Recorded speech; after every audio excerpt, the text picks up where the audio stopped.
Hello, I'm Shane Thomas from weekendhandicapper.com. Today's video is going to explain how to read a horse's body language. First off, let me explain. There's two camps. There's the camp that swears by a horse's appearance and the way they look on the track, and that's their main handicapping angle. Great if it works for them. The other camp is the ones that look at data, the past performances, and then might factor in the horse's body language or appearance on the track, and then they'll see whether or not they want to bet the horse after they look at him. Those are your two camps. Where I fit in is probably the second camp, the latter camp. To me, I'm more going to be looking at what a horse has done, how it's performed on the track, by the past performances and the data that you have, not kind of what you see on the track. Again, all angles work every now and then, you know. It's no different with body language or you could probably always find a reason to bet a horse, or can, you know, when a horse wins, you could probably find something in the past performances or a reason why they won the race. But to me, a horse's body language and their appearance is a secondary factor in my experience. And here's my experience. Once upon a time, well, probably 2000, 2001, when I would go to the track, there was one summer in particular that I'm like, you know, this is the key, this is the secret to horse racing. Just connect with the horse, look at them in the paddock, kind of observe their movements and their body language, look at them during the post parade. That's going to be my own personal ATM, because I've always had a good relationship with animals and I can always connect with them. There was some mystical thing that I can tap into, and that horse, by the way they looked, is going to help me retire early. Well, I had one of the worst years ever. You know, maybe it's because I sucked at it, but I doubt it. I don't think I really suck at judging a horse's appearance. But I was ignoring all these other fundamentals like class and pace and speed figures and the horse's form and the connections, such as the trainers and the jockeys and the owners. So to me, that was the first sign that, look, it might not be the main thing. The more recent example, when I was just like, all right, you know, kind of forget the body language thing for the most part, was in 2011's Preakness. Well, if you all remember, there was a horse called Shackleford that won, which is great, wonderful.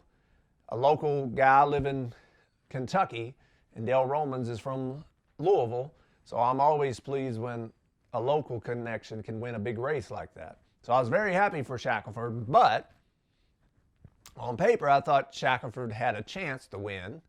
So I was going to place a win bet on him and put him in some exotics. But right before they left the gate, Shackleford was what's called washed out. And that means when a horse gets a big lather, it's almost like a foam or a soap, where they're sweating and perspiring. To me, traditionally, that's a telltale sign that the horse is not ready to race or won't perform well, according to some people, the experts, body language experts. That's probably true that, yeah, they might not be in their best shape or in the best frame of mind and ready for the race today. But that doesn't, at that time, I didn't bet the horse simply because he didn't look right on the track. I got off of it. And instead, I had exactas with Shackleford coming in second. Of course, other horses too,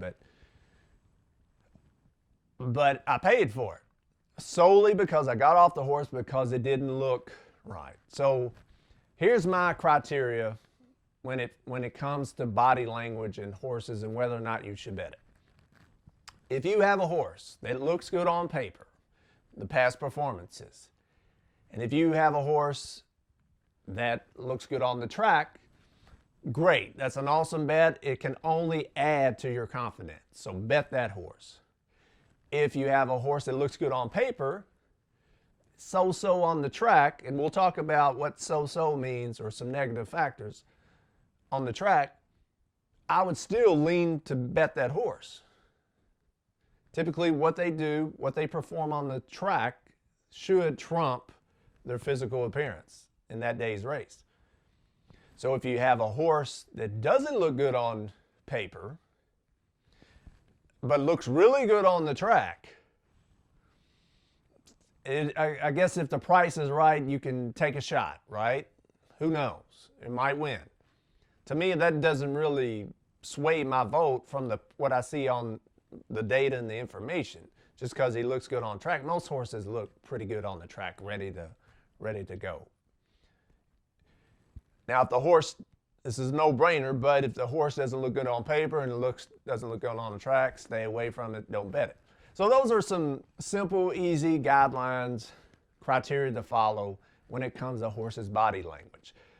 Now, how do you tell between good body language and bad body language? Well, let's start with the bad, because if that's usually going to determine, I probably put more emphasis in the bad than the good.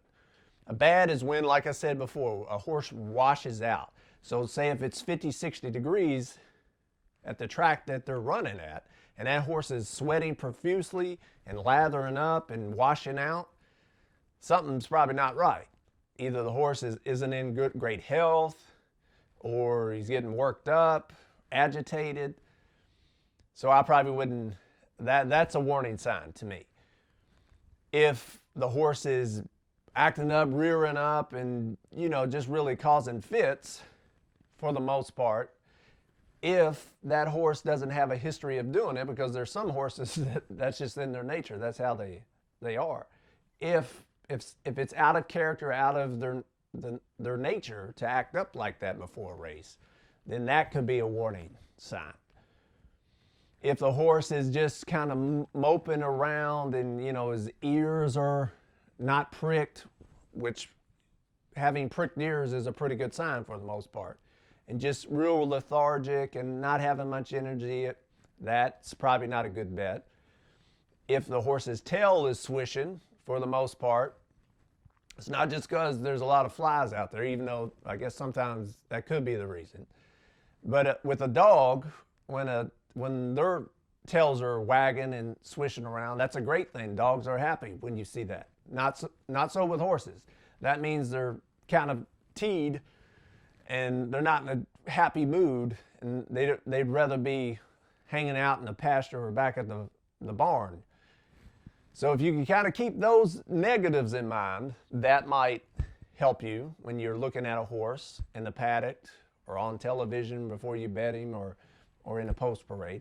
Some good signs, just like a boxer. You want a horse that's warming up on his toes. You know how a boxer gets in the ring before the fight starts and they're bouncing around, ready to go, getting their blood warmed up and their muscles warmed up? That's a pretty good sign. That horse is ready to rock and roll. If most champion horses and horses that know how to take care of a business, they have this kind of calm, quiet, demeanor, just kind of prancing around the track before race time, not getting worked up, not getting lathered up, just getting their blood flowing, getting ready to perform. If you see a horse like that and their ears are pricked and they have this nice kind of bowed neck, in a way it's hard to explain it, but that horse is ready to roll. And again, if the information on the page on the past performances, agree with that, match up with the horse looking good on track, then you got yourself a bet. So those are some kind of keys. I just don't want you to fall into the trap of, you wouldn't go to the car lot and look at a car and be like, oh my gosh, that's a great looking car. Look how nice that car looks. And you wouldn't drive it or see how it could perform.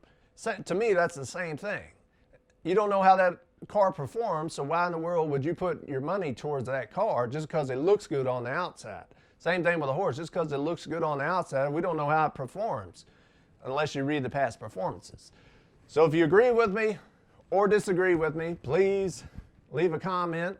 Sign up for my email list at weekendhandicapper.com. Subscribe to this YouTube channel. I'd love to hear your feedback and your experience, whether or not you believe in a horse's body language and appearance is a main factor in when it comes to handicapping races, or you think it's a bunch of you know what and you don't really factor it in. If you do believe in it, let us know some good tips, what we should look for when we're handicapping as far as a horse's appearance on the track, good and bad factors. So I would love to hear from you, what your experience is with this angle and how it can help your fellow handicappers out there. So until next time, I'm Shane Thomas, weekendhandicapper.com. Check out my website for picks and all kinds of great resources and tutorials. Until next time, happy handicapping and smart wagering.